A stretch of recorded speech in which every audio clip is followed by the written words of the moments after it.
I'm okay, I'm fine. Kincana, kincana, teng neng neng neng neng. Ku menahan rasa sakit, rasa sakit. Few moments later.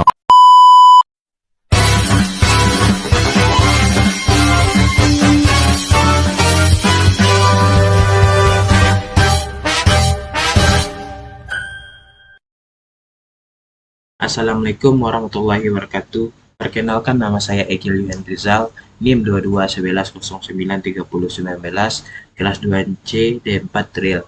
Baiklah, saya akan membahas review jurnal yang berjudul Analisis Studi Literatur Pemanfaatan Gelombang Elektromagnetik (ILF) bagi Industri Pertanian. Sebelum kita membahas review jurnal, adalah kita membaca abstraknya terlebih dahulu.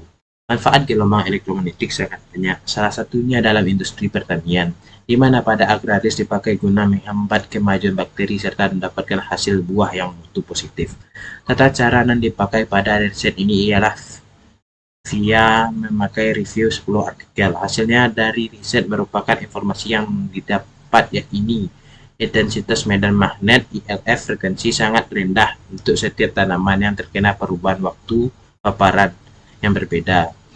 Gelombang elektromagnetik frekuensi sangat rendah adalah cakupan gelombang elektromagnetik yang melalui saluran antara 0 dan 300 Hz yang menghasilkan zona daya tarik serta listrik di dekat garis serta perangkat. Ketika listrik ditransmisikan, didistribusikan atau digunakan di berbagai perangkat. Gelombang elektromagnetik hanya digunakan di berbagai bidang seperti kesehatan, pertanian, dan makanan. Zona daya tarik ILF bisa diterapkan dalam benih tumbuhan aktif maupun tidak aktif. Sesuatu keuntungan penerapan daya tarik dalam benih tumbuhan aktif serta tak aktif adalah kemampuan untuk mendorong perkembangan tumbuhan.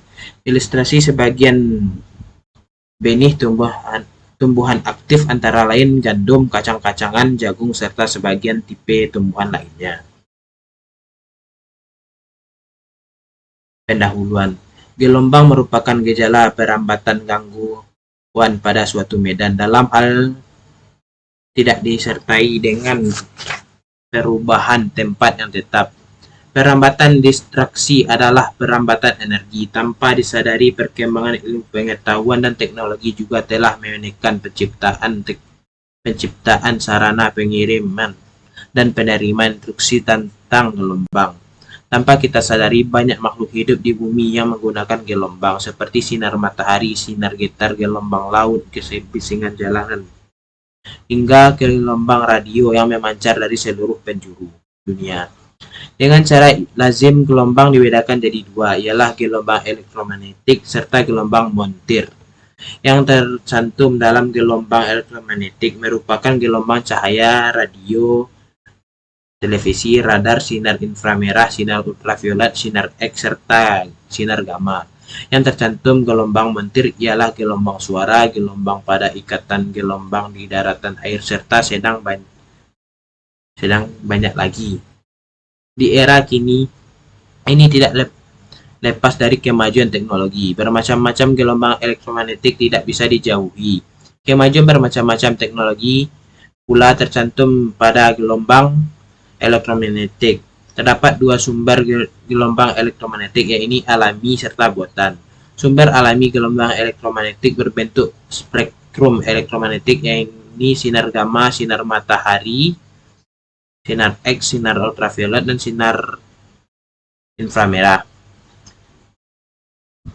serta pula gelombang mikro. Sumber gelombang elektromagnetik buatan serupa sistem kabel perlengkapan energi listrik. Radiasi elektromagnetik sendiri mempunyai cakupan gelombang elektromagnetik mulai dari yang terendah, yaitu extremely low frequency, sampai saluran paling tinggi, yaitu sinar gamma. Gelombang elektromagnetik ialah gelombang kecil eksternal, yaitu cakupan gelombang yang berkisar antara 0 hingga 300 Hz.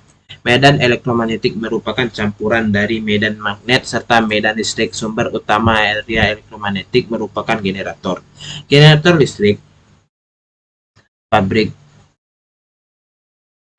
perlengkapan kedokteran, serta banyak lagi. Energi medan magnet yang amat kecil menimbulkan dampak penggantian temperatur yang diperoleh jadi dampak non-termal.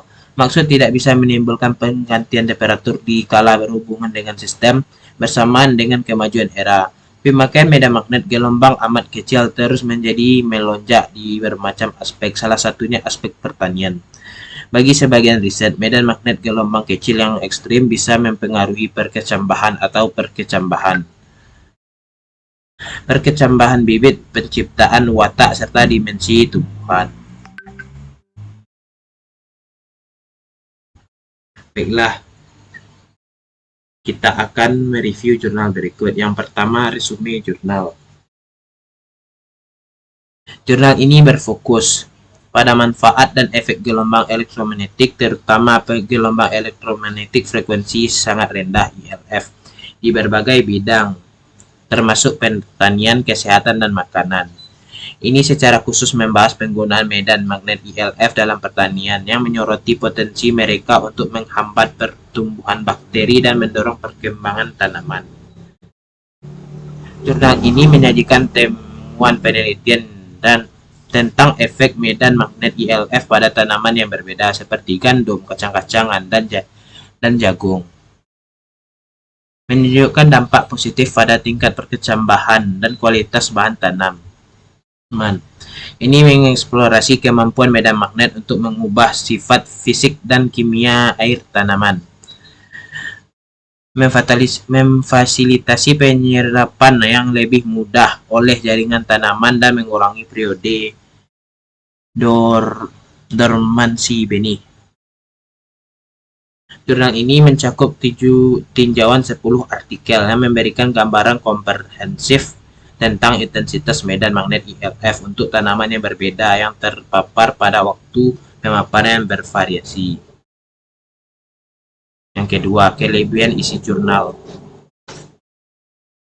Jurnal ini memberikan informasi tentang manfaat gelombang elektromagnetik di berbagai bidang termasuk pertanian, kesehatan, dan pangan. Yang kedua, membahas penggunaan gelombang elektromagnetik, khususnya gelombang elektromagnetik frekuensi sangat rendah dalam industri pertanian dan menghambat pertumbuhan bakteri dan mendorong perkembangan tanaman.